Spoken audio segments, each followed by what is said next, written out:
Hello, and welcome to the CDO Magazine interview series. I'm Kellie de Leon with Treasure Data, and we are partnering with CDO Magazine, MIT CDO IQ, and the International Society of Chief Data Officers in a series of interviews.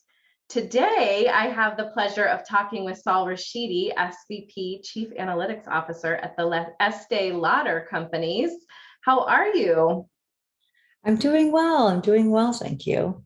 You know, when it comes to customer data and talking about customer 360 or single customer view, even sometimes in that can still get siloed within thinking about that single customer view in terms of marketing, but it really is thinking about it across the full life cycle and thinking about that across all of the different touch points and systems, with service being such a critical one that if you're not connecting the purchase data and the revenue data with those service calls, whether it's helping your agents to be more understanding of where their purchase process is or what they've already bought before or whatever, and just empowering agents, or if it's really a revenue transformation opportunity like what you're seeing in terms of changing the way business needs to be done, that is absolutely creating that connection is where the magic happens. Yeah. I'm curious, obviously, some of that is about the thinking and the connection. And as you said, finding the insights without the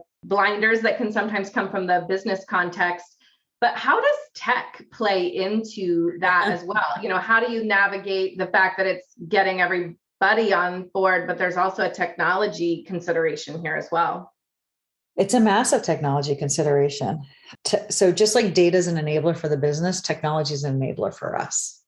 And so, you know, in some positions I've owned end to end, right? So the entire technical stack, development, deployment, and we put in place what we need. And I'm not married to a particular vendor or anything like that. It's like, here's a job we need to get done. How do we get it done?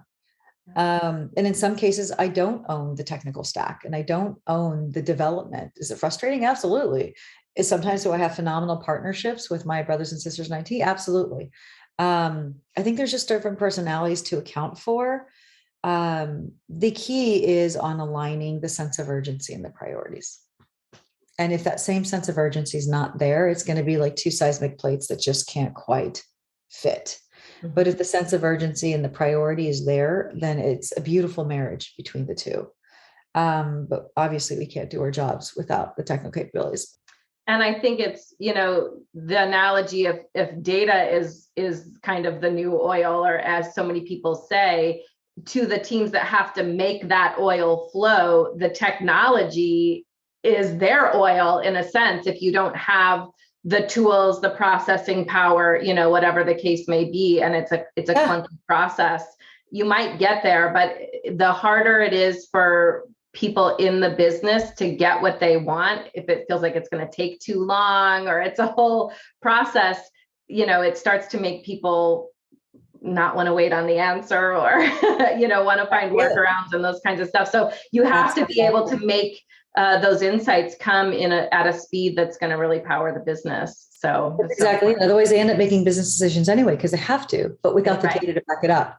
And so they continue to do it instinctually because they can't wait, nor should they. They're running a business and we need to support them as much as possible. So part of the sizzle and the steak, part of putting in the basics and the foundation while you're trying to innovate is making sure there's even an environment for the folks to operate in. And if that's not there, like, so it all comes together, you know. And even if you look at an oil refinery, take a look at the snapshot of what they used to look like in the 1950s and what it looks like now in 2022. Right? Night and day. Yeah, it's a different story. That's our business as well. We're not doing Excel spreadsheets anymore and pivot tables. That's not how data scientists do their work. It's not how statisticians do their work anymore. So we've got to be able to power them so they can power the business. Absolutely. I wanted to just say thank you so much, Saul, for joining me today. This has been a really great conversation, digging into challenges and really opportunities that are available when companies can get data right. So thank you for taking the time. Please visit cdomagazine.tech for additional interviews. Perfect. Well, thank you, Kellie. I do appreciate all the great questions. The conversation definitely flowed really easily. So I did appreciate working with you. And a big thank you to CDO Magazine.